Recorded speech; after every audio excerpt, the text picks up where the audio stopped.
piece by piece.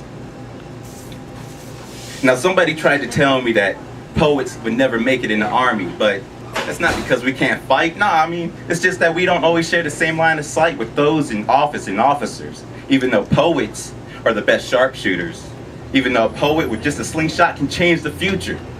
So that's why I load my verbal guns with predicates and syllables, taking aim at the organ that's the most critical, and I let loose a burst of rounds that are literally lyrical.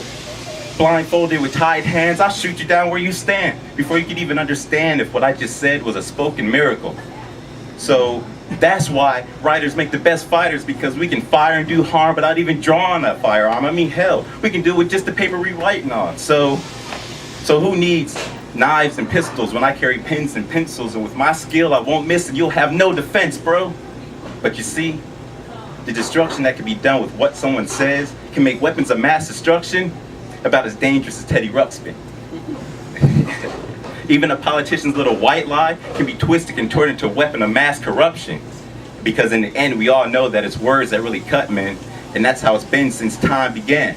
That's why it's up to those with the gift of the gab and the pen to say and do something. I mean, I cannot stress enough this power that's been passed down to us by those whose names are not on the hush.